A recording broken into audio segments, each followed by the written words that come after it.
Programme health time देखने सभी दर्शकों का स्वागत है। दर्शकों, जैसा कि आप जानते हैं कि अपने हर प्रोग्राम में हम आपको सेहत संबंधी जानकारियां देने के लिए अलग अलग डॉक्टर से रूबरू कराते हैं और हर बार की तरह आज फिर हम आपको एक ऐसे डॉक्टर से मिलाने जा रहे हैं जो आपको जानकारी देंगे आयुर्वेद के बारे में। जी हाँ, आयुर्वेद कुदरत का जहाँ पे नियामक तोहफा है, वहीं पर हमारे ऋषि मुनियों की देन है आयुर्वेद। आयुर्वेद के जरिए आप अपने शरीर को जहाँ सुंदर बना सकते हैं, वहीं आप बीमारियां मुक्त भी अपने शरीर को बना सकते हैं।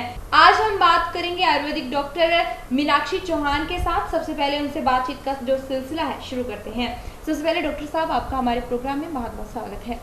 नमस्कार दर्शकों। डॉक्टर साहब, जैसा कि हमारे दर्शकों को मैं बता दूं कि आज हम जो बात करने जा रहे हैं वो हम बात करने जा रहे हैं महिलाओं की समस्याओं के बारे में, और महिलाओं की जो समस्याएं हैं उनका आयुर्वेद के जरिए किस तरह से जो है इलाज किया जा सकता है। डॉक्टर साहब, अगर हमने महिलाओं की बात की है, आयुर्वेद की अगर हम माने तो आयुर्वेद में एक हेल्दी लेडी को कैसे काउंट किया जाता है, कि क्या क्या चीज़ें उसमें काउंट की जाती हैं कि वो एक हेल्दी लेडी है? देखिए, आयुर्वेद में कहा गया है कि जो स्वस्थ पुरुष है उसकी एक बहुत अच्छी परिभाषा दी गई है चरक में और हमारे सारे ग्रंथों में। उसमें उन्होंने कहा है कि स्वास्थ्य स्वास्थ्य रक्षणम आतुरस्य विकार प्रशमंच।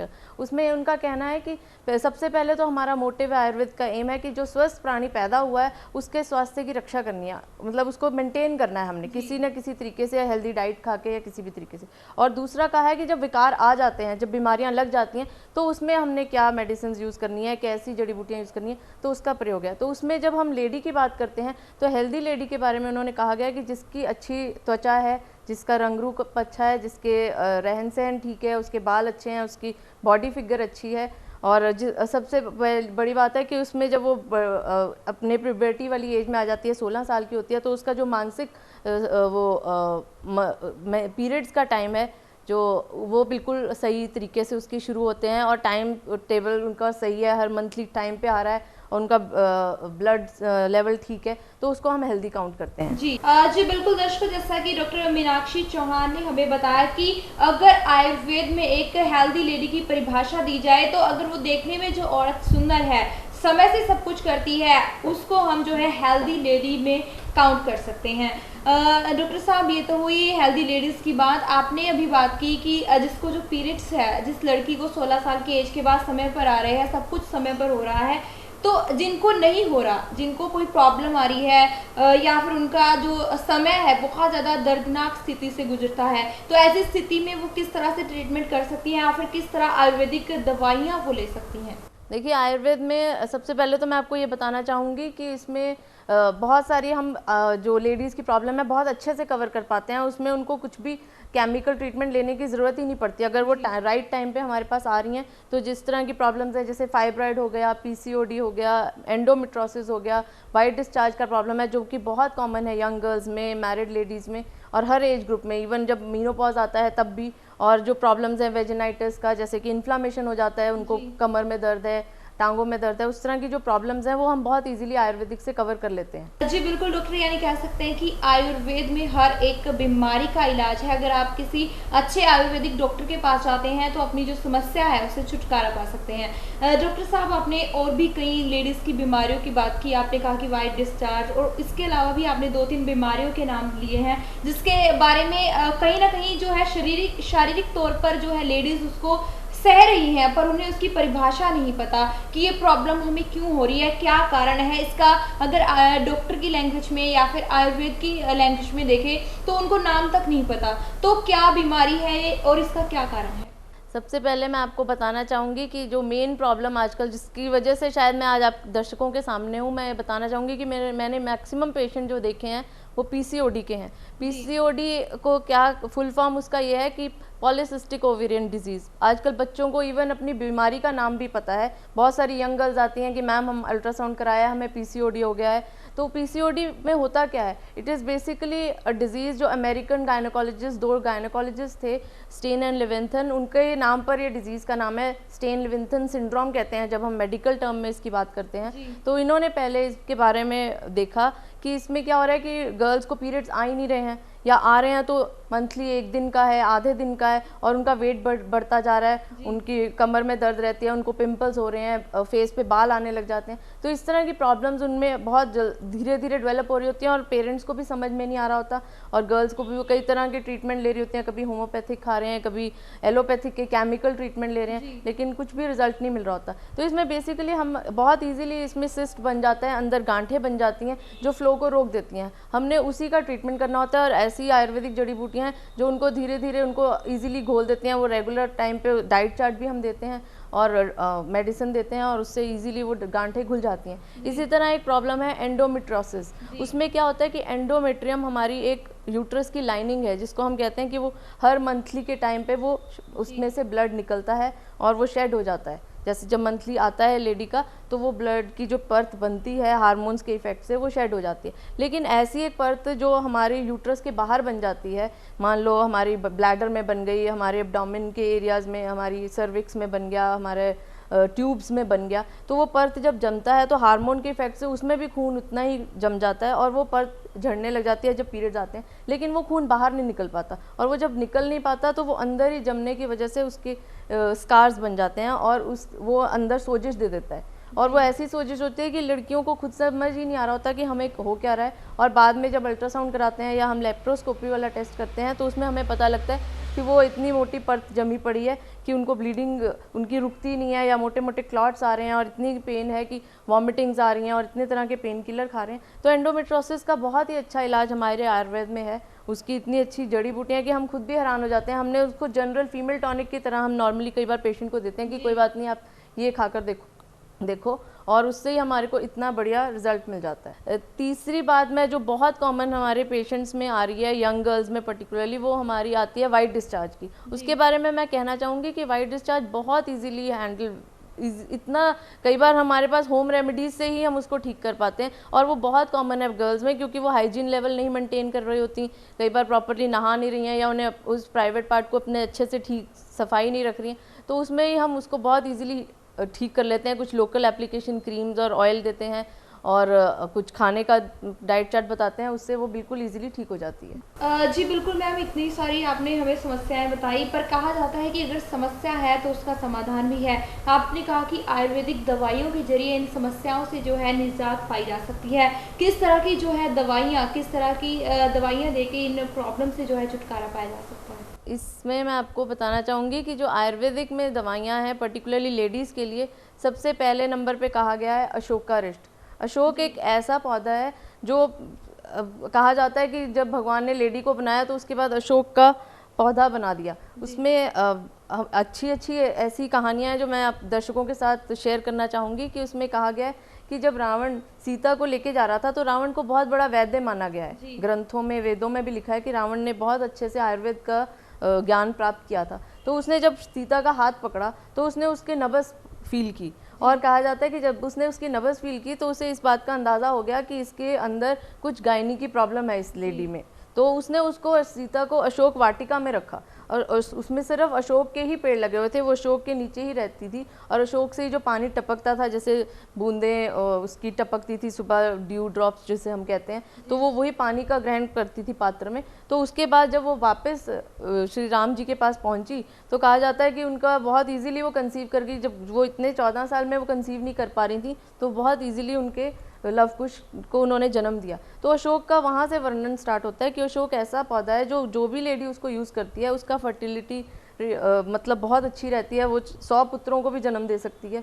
इसी तरह एक प्लांट है शतावरी जिसका हम कहते हैं, वो भी लेडीज़ के लिए इसी तरह का टॉनिक है। शतावरी का मतलब है कि वो 100 पुत्रों को भी जन्म दे सकती है, और शतावरी वो इवन अगर उसने 100 पति भी करना चाहती है तो वो इतनी हेल्दी लेडी होती है कि वो 100 पतियों को भी सेटिस्फाई कर सकती है। इस तरह के वर्णन हमारे आयुर्वेद में दिए गए हैं। इसी तरह एक पौधा है लोध्र, पुनर्नवा, मंजिष्ठा, सारिवा, इन सब का यूज़ आयुर्वेद में बहुत अच्छे तरीके से और पर्टिकुलरली लेडीज़ की हेल्थ के लिए इसका बहुत अच्छा वर्णन किया गया। उसमें आपने नॉर्मली एक नाम सुना होगा जो आजकल जूही चावला जी भी उसकी ऐड करती हैं, दशमूला रिष्ट। उसमें 10 द्रव्य हैं, अरनी, शनाक, पाटला, बिल्व, गंभारी, छोटी कटेरी, बड़ी कटेरी, शालपर्णी, कृष्णपर्णी, गोखरू। तो ये 10 द्रव्यों के मिश्रण से ये दशमूला रिष्ट बनाया जाता है, और ये इतना इफेक्टिव है कि आफ्टर जब डिलीवरी के बाद भी हम लेडीज़ को देते हैं, या जिनके अंदर बहुत सोजिश रहती है, कमर में दर्द रहती है, उनके मानसिक स्राव अच्छा नहीं है, कभी कम है कभी ज़्यादा है, तो उसमें दशमूला रिष्ट का भी बहुत अच्छा योगदान हमने देखा है। जी बिल्कुल दर्शकों, डॉक्टर मीनाक्षी चौहान लगातार हमारे साथ बने हुए हैं और हमें आयुर्वेद से संबंधित इतनी अच्छी जानकारियां लगातार दे रही हैं।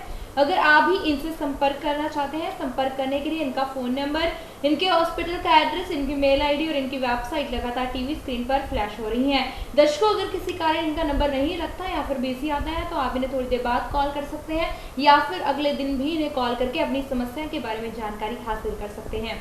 डॉक्टर साहब, ये तो हमने बात की आयुर्वेदिक दवाइयों की, आपने बीच में बात की डाइट चार्ट। एक लेडीज़ का डाइट चार्ट होता है जिसके जरिए वो एक हेल्दी जो है रह सकती हैं। डाइट चार्ट में किस किस चीज़ को काउंट किया जाता है? डाइट चार्ट के बारे में मैं अपने दर्शकों को ये कहना चाहूँगी कि नॉर्मली हम डाइट चार्ट के बारे में जब खुद से अपना डाइट चार्ट हम अगर घर पे भी प्लान करते हैं तो हम सोचते हैं कि हमें घी नहीं खाना है। आप डाइटिशियन के पास जाते हैं, डाइटिशियन सबसे पहले घी को काट देती हैं, फ्राइड फूड को काट देती हैं। फ्राइड फूड को तो हम भी काटते हैं, लेकिन जो गाय का घी है उसको हमने आयुर्वेद में अमृत के समान माना है। तो घी खाना हर हेल्दी लेडी के लिए बहुत ज़रूरी है, पर्टिकुलरली जब उसने मैरिज करानी है, उसको आगे बेबी प्लान करना है, तो उसको काऊ घी 1 चम्मच, बल्कि 1 टेबलस्पून कहूँगी मैं तो, कि उन्हें उसका सेवन करना चाहिए डेली मात्रा पे, क्योंकि काऊ घी की अपनी वैल्यू है। जो बेसिकली मैं कहना चाहती हूँ कि जो यूट्रस है हमारा, वो एक मस्कुलर ऑर्गन है, उसकी जब हमने एंजाइम स्क्रीशन, उसमें हार्मोन्स का स्क्रीशन चाहिए हमें, तो वो तभी बन पाते हैं या वो तभी स्क्रीट आउट होते हैं जब उसमें कॉन्ट्रैक्शन आएगा प्रॉपर। जब हम किसी चीज़ को निचोड़ते हैं तभी उसमें से रस निकलते हैं, तो हार्मोन भी तभी प्रॉपरली स्क्रीट होते हैं हमारी बॉडी में अगर हमारा मस्कुलर सिस्टम अच्छा है। और मस्कुलर सिस्टम को अच्छा रखने के लिए, क्योंकि हमारी लिवर जो ऑर्गन है उसने एंजाइम बनाने हैं, हमारे स्टमक ने अपने एंजाइम स्क्रीट करने हैं, और उन सबके आपस में तालमेल अच्छा रहे, तभी यूट्रस भी हेल्दी रहेगा। तो वो तभी रहेगा कि अगर हम देसी घी प्रॉपर मात्रा में यूज़ कर रहे हैं। उसके बाद मैं कहना चाहूँगी कि जितना भी एसिडिक फूड है, पर्टिकुलरली जो जंक फूड हम खाते हैं, जैसे कि फ्राइड में आ गया, या बाहर हम आउटिंग कर रहे हैं, बर्गर खा रहे हैं, हम पिज़्ज़ा खा रहे हैं, हम कुरकुरे, चिप्स, ऐसी चीज़ें, मैगी, जो मैदे की चीज़ें हैं, ये सब एसिड में आ जाते हैं। तो एसिड वाले फूड से हमेशा लेडीज़ में हमने बहुत सारी प्रॉब्लम्स देखी हैं, उनके बाल झड़ने लग जाते हैं, उसकी स्किन में जल्दी झुर्रियाँ पड़ने लग जाती हैं। तो ये सब प्रॉब्लम्स हम तभी हैंडल कर पाते हैं अगर हम एसिड से हट के एल्कलाइन डाइट पे आ जाएं। और एल्कलाइन में सबसे पहले आ जाता है नारियल पानी का सेवन करें, पपीता खाएं, सेब खाएं, सैलड का इंटेक अच्छा रखें, और नींबू, संतरा, खट्टे फलों का सेवन हम थोड़ा कम कर दें। केचप, सॉस वगैरह ऐसा ना यूज़ करें, बहुत ज़्यादा तीखा ना खाएं, अचार वगैरह ज़्यादा ना खाएं। तो हल्का लस्सी वगैरह का सेवन, दूध का सेवन, और अच्छा जूस, फ्रेश जूस पिएं, अनार का जूस, गन्ने का रस। तो ये सब फीमेल की हेल्थ के लिए बहुत अच्छा है। जी बिल्कुल डॉक्टर, यानी कह सकते हैं कि अगर जहाँ पे दवाइयाँ अफेक्ट कर सकती है, वहीं पे अगर एक औरत अपने आप को हेल्दी रखना चाहती है तो उसको अपनी डाइट पे जो है ध्यान रखना पड़ेगा। जैसा कि डॉक्टर साहब ने बताया कि आप दिन में जो है घी का जरूर सेवन करें, इसके साथ ही जितना आप हरी पत्तेदार सब्जियाँ खाएंगी उतना ही जो है आप हेल्दी रह सकेंगी। डॉक्टर साहब, लेडीज़ की हम बात करें हैं, इंटरनल समस्याओं की हमने इतनी ज़्यादा बातचीत की है, लेडीज़ की जो आम देखी जा रही हैं। इसके बाद आपने बीच में जिक्र किया कि प्रेगनेंसी की भी आपने बात की, पर बात की जाए अगर आफ्टर प्रेगनेंसी लेडीज़ में बहुत सारी प्रॉब्लम्स देखी जाती हैं। उनका जो शरीर पहले की तरह बिफोर प्रेगनेंसी जो होता है उनका उतना एक्टिव नहीं होता, उसके बाद उनका शरीर जो है ढलक जाता है, जिसकी वजह से उनमें हीन भावना एक आ जाती है। अगर वो एक फिट बॉडी चाहे तो उन्हें किस तरह की एक्सरसाइज या फिर किस तरह की आयुर्वेदिक दवाइयों का जो है सेवन करना चाहिए? उनकी मैंने आपको डाइट का तो बता ही दिया, बाकी जो उनका दिनचर्या होना चाहिए उसमें मैं कहना चाहूँगी कि सबसे पहले हर लेडी को जल्दी ब्रह्म मुहूर्त में उठना चाहिए। आयुर्वेद के अकॉर्डिंग तो जो ब्रह्म मुहूर्त कहा गया है वो 4 बजे का टाइम है, लेकिन चलो आजकल जो हमारा लाइफस्टाइल है, रात को लेट हो जाते हैं या जॉइंट फैमिलीज हैं, उस वजह से लेडीज़ लेट सो पाती हैं, तो कम से कम 6 बजे से आगे उन्हें नहीं उठना चाहिए। और उन्हें ज़रूर आधे घंटे का या तो वो सुबह डीप ब्रीदिंग करें, जिससे कि ऑक्सीजन सप्लाई हमारी बॉडी में बहुत अच्छा रहता है, सर्कुलेशन अच्छा रहता है।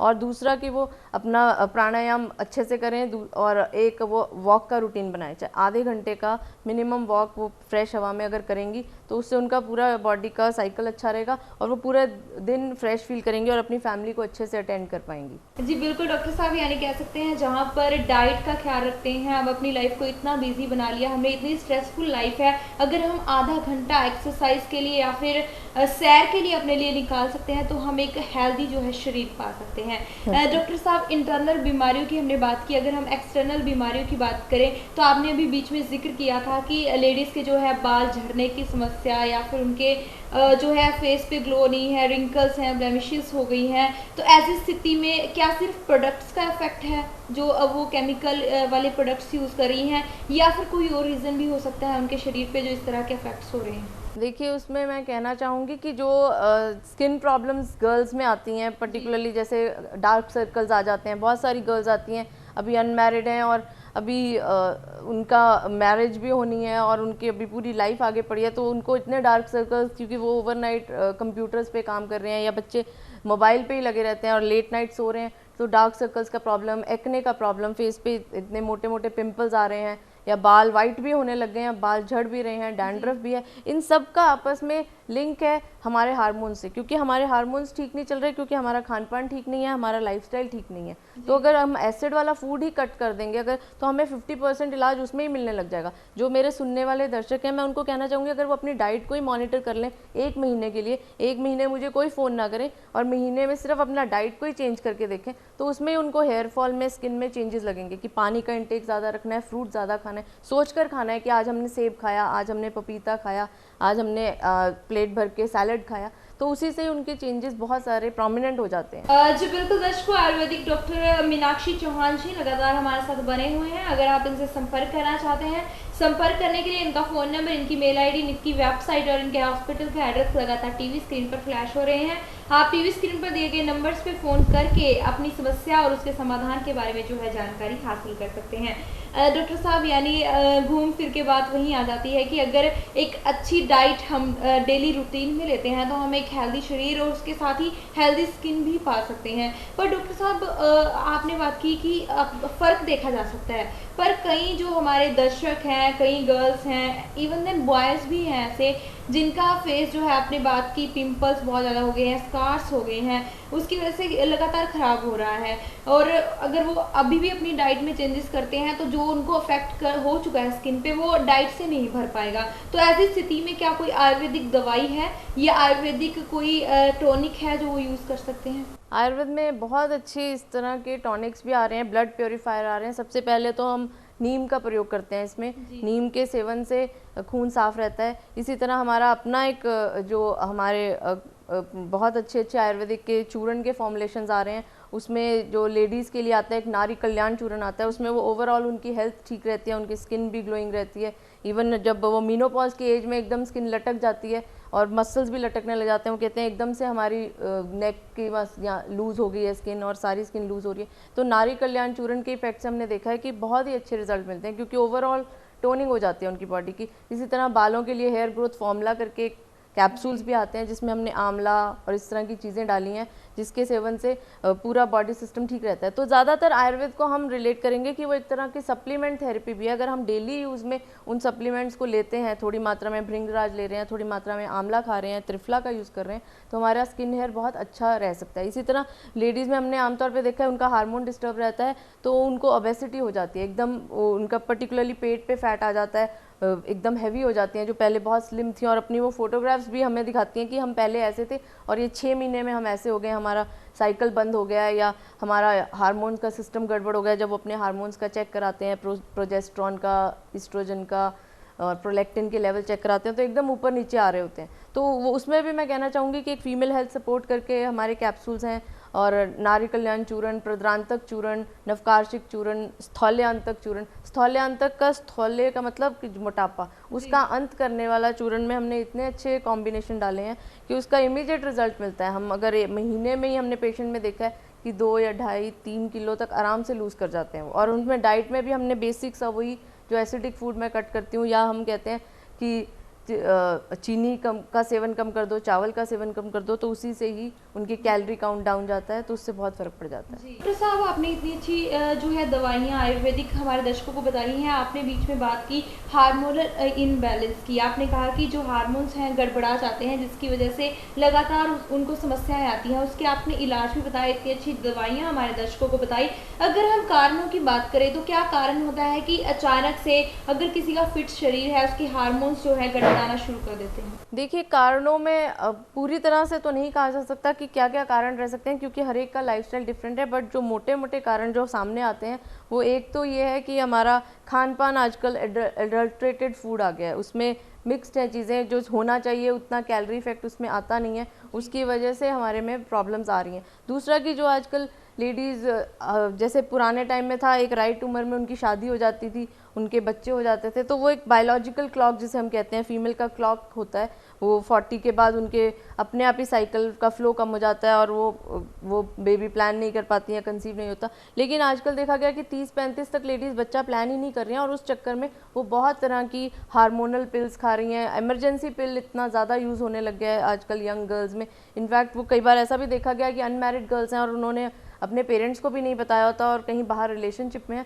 तो बहुत ऑफन वो कई तरह के केमिकल वाला पिल्स यूज़ कर रही हैं, जो इमरजेंसी पिल्स के नाम पे जो आ रही हैं, लेकिन उससे उनका हार्मोनल सिस्टम, वो एक तरह का बम फेंकना है। जो हम हार्मोन स्मॉल क्वांटिटी में हमारी बॉडी में नेचुरल तरीके से बन रहा है, वो एकदम से हम उसको बॉडी में एक तरह का बम्बारमेंट कर देते हैं कि वो यूट्रस की फंक्शनिंग, उसकी लाइनिंग सब गड़बड़ हो जाती है, जिसकी वजह से उनको फिर कॉन्स्टेंटली वो प्रॉब्लम फेस करनी पड़ती है कि वो थ्रू आउट के लिए वो एक अपना सिस्टम, अपनी छोटी सी इससे कि उन्होंने कोई दवाई बिना पूछे किसी डॉक्टर की कंसल्टेशन से खा ली है, और उसकी वजह से उनका हार्मोन सिस्टम ऐसा गड़बड़ होता है कि वो उसको कितने साल हमें लग जाते हैं उसको नॉर्मलाइज करने में। जी डॉक्टर साहब, आपने बताया कि अगर किसी के हार्मोन्स गड़बड़ा गए हैं तो उसके पीछे क्या कारण है। आपने भी बात की कि यंग गर्ल्स जो हैं आजकल बहुत सारे ऐसी मेडिसिन का यूज़ कर रही हैं जिससे वो प्रेगनेंसी को इग्नोर करने के लिए वो यूज़ कर रही हैं, पर वो ये नहीं सोच रही कि इन फ्यूचर उनको इसकी जो है समस्या सिर्फ डॉक्टर साहब के हार्मोन्स ही गड़बड़ाते हैं उन दवाइयों से जो वो अनचाहे गर्भ के लिए यूज़ कर रही हैं, या फिर आगे जाके उनको जो है प्रेगनेंसी के दौरान भी प्रॉब्लम्स आती हैं? प्रेगनेंसी के दौरान भी हमने देखा है कि उसमें प्रॉब्लम्स आती हैं, क्योंकि हार्मोन्स इस कदर से डिस्टर्ब हो जाते हैं कि उनको नॉर्मल करते करते इवन डॉक्टर को भी टाइम लग जाता है और हमें कितनी तरह के उनके टेस्ट करने पड़ते हैं। तो मैं अपने दर्शकों को यही कहना चाहूँगी कि किसी भी तरह की केमिकल ट्रीटमेंट शुरू करने से पहले या अपने आप से किसी भी केमिस्ट से किसी भी तरह का दवाई का सेवन ना करें, और अपनी हेल्थ का ध्यान रखने के लिए सबसे पहले कोशिश करें कि वो घर की किचन से अपना ट्रीटमेंट शुरू करें। जो हमारे पास बेसिक हल्दी है, मोटी इलायची है, जीरा है, अजवाइन है, इन चीज़ों से अगर हमारे को पीरियड्स में पेन हो रही है तो ये नहीं कि एकदम से हमें बहुत 4 पेन किलर की टैबलेट्स खा लेनी है। हम कोशिश करें कि हम सौंफ, जीरा, अजवाइन इसका काढ़ा बनाकर अगर हम यही पियेंगे तो हमारे को उसी से पेन में इफ़ेक्ट आ जाएगा। या गर्म दूध में हल्दी और घी डाल के लें तो उससे पेन में काफ़ी फ़र्क पड़ जाता है, क्योंकि हल्दी एक तरह का बहुत अच्छा एंटी इन्फ्लामेटरी है, वो सारा इन्फ्लामेशन कवर कर देता है, पेन को ऑब्जॉर्व कर देता है। तो घर से चीज़ें हम शुरू कर सकते हैं। यानी कह सकते हैं डॉक्टर साहब कि जितना घरेलू नुस्खे, जो कहा जाता है कि घरेलू नुस्खे हम लोग जितना यूज़ करेंगे उतना जो है हमारे शरीर पे नुकसान नहीं होएगा और हम जो है अपनी समस्या से जो है निजात पा लेंगे।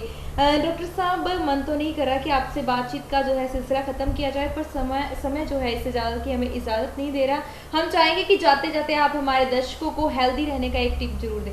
देखिए, मैं अपने दर्शकों को पर्टिकुलरली जो लेडीज़ मेरे को सुन रही हैं और देख रही हैं, मैं उनको ये कहना चाहूँगी कि आप अपनी हेल्थ का पूरा ध्यान रखिए, क्योंकि आप हेल्दी होंगे तभी आपकी फैमिली, पूरी फैमिली आप पे निर्भर है। आपके बड़े बुजुर्ग, आपके बच्चे, आपके हस्बैंड, आपकी पूरे भाई बहन सब आप पे निर्भर रहते हैं, क्योंकि आप ही घर को संभालती हैं। तो अपनी हेल्थ का सबसे पहले अपनी हेल्थ का ध्यान रखिए, और उसमें मैं कहना चाहूँगी कि आप आपका मंथली बिल्कुल टाइम पे आए, आप उसका ध्यान रखिए। और आपको किसी भी तरह का प्रॉब्लम आ रहा है, ज़्यादा पेन्स रह रही हैं या आपको लग रहा है कि मैं एनीमिक हो रही हूँ या कुछ भी, तो उसको इग्नोर नहीं कीजिए। उसको ये मत सोचिए कि हमने इसके हम बाद में सोचूंगी, शायद वैसे ही कमर में दर्द है, शायद वैसे ही सिर दर्द है। जब भी आपको ऐसी कोई प्रॉब्लम्स आ रही हैं, आप अपना हार्मोनल टेस्ट रेगुलर रूटीन में कराइए। और दूसरा मैं कहना चाहूँगी कि अपना डाइट का पूरा ध्यान रखिए। उसमें घी, देसी घी जो मैंने आपको बीच में पहले भी बताया है, उसका सेवन ज़रूर कीजिए, क्योंकि वो बहुत ज़रूरी है। मेरे पास रोज़ पेशेंट आते हैं और मैं उनको सबको पहले नंबर पे डाइट चार्ट में उनको देसी घी का ही नाम लेकर देती हूँ, और पर्टिकुलरली काऊ घी कहना चाहूँगी, उसके अपने गुण हैं। जी जी बिल्कुल दर्शकों, डॉक्टर मीनाक्षी चौहान ने हमें इतनी अच्छी जानकारी दी। जाते जाते हम भी आपसे ही गुजारिश करेंगे, माना कि आपकी बिजी लाइफ है, स्ट्रेसफुल लाइफ है, पर उसमें अपने लिए थोड़ा सा समय निकालें, सैर करें, एक्सरसाइज करें, इसके साथ ही जो है अच्छी डाइट लें ताकि स्वस्थ रहें आप। डॉक्टर साहब, आप हमारे प्रोग्राम में आए, हमें और हमारे दर्शकों को इतनी अच्छी जानकारी दी, इसके लिए आपका बहुत बहुत धन्यवाद। धन्यवाद। दर्शकों, ये थे आयुर्वेदिक डॉक्टर मीनाक्षी चौहान, जिन्होंने आयुर्वेद से संबंधित हमें इतनी अच्छी जानकारी दी। अगले प्रोग्राम में फिर से हाजिर होंगे नई जानकारियों के साथ। तब तक के लिए मुझे यानी हरिंदर हरी को दीजिए इजाजत। नमस्कार।